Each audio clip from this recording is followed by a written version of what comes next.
hermanos y hermanas en Jesucristo nuestro Señor. Durante esta semana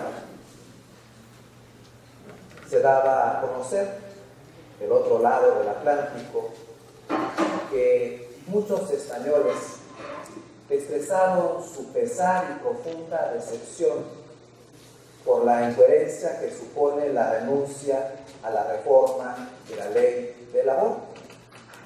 Muchas instituciones, grupos, comunidades en favor de la vida criticaron un punto fundamental del programa electoral del partido que hoy gobierna.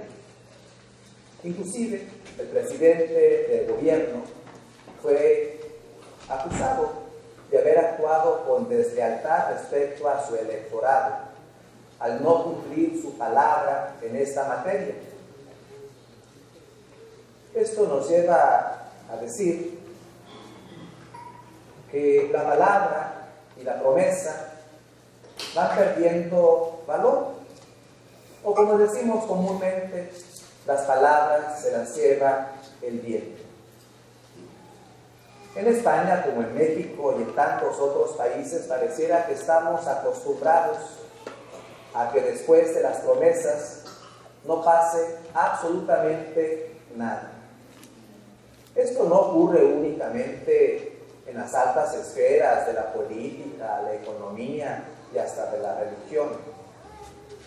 Pudiéramos agregar que como mexicanos es lamentable que se nos conozca como el pueblo del mañana, no por nuestra visión futurista, previsora de las cosas, sino por el mañana lo hago, mañana te pago, y así sucesivamente vamos buscando un sinfín de pretextos para no cumplir nuestra palabra.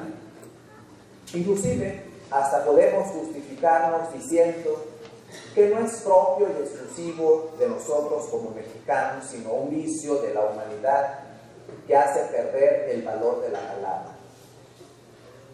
Recordarán que el domingo pasado se puso de relieve el actuar de Dios, que éste no está determinado por el mérito humano, sino por su soberana libertad y la bondad de su corazón.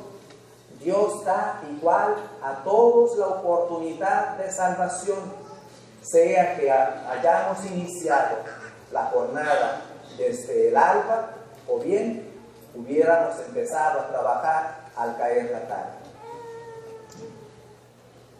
El día de hoy, la palabra de Dios nos ofrece esta parábola ambientada en una viña que se conoce como la parábola de los dos hijos.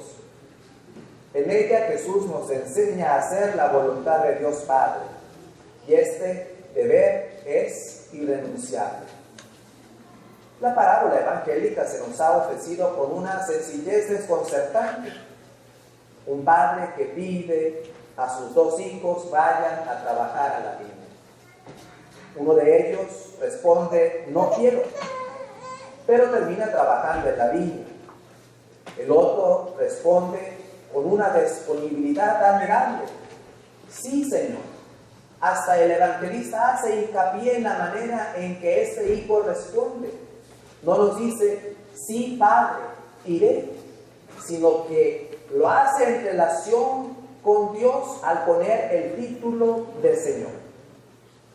Pero esta respuesta queda solamente ahí, en palabras. El mensaje es igual de sencillo y contundente. Ante Dios lo importante no es hablar, sino hacer. Lo decisivo no es prometer o confesar, sino cumplir su voluntad. Pone delante de nosotros la inevitable reprobación de un cristiano afectado por palabras, sin contenido ni convicción. Muchas profesiones de fe, muchos rezos, muchas devociones, muchas peregrinaciones a la Virgen. Entonamos vivas inclusive a Cristo Rey, pero pisoteamos los valores del Evangelio. ¿Está acaso nuestro cristianismo vacío de hechos convincentes? Nos confesamos católicos, pero no estamos perdiendo progresivamente la propia identidad con consecuencias morales y espirituales de diversa índole y cada vez más patentes. Notemos que la originalidad del texto evangélico no es tanto la parábola, sino la conclusión de la misma. Los publicanos y prostitutas llevan delantera en el camino del reino de Dios. Jesús nos revela la intransigencia que se muestra hacia el prójimo, al que no se duda en despreciar. Los jefes religiosos de Israel habían creado barreras discriminatorias. Judíos que podían entrar al templo y paganos que eran excluidos del culto.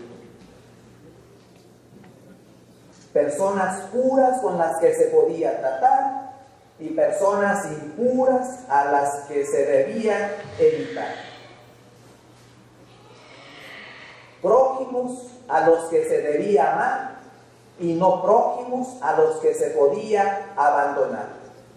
Hombres piadosos y gentes malditas.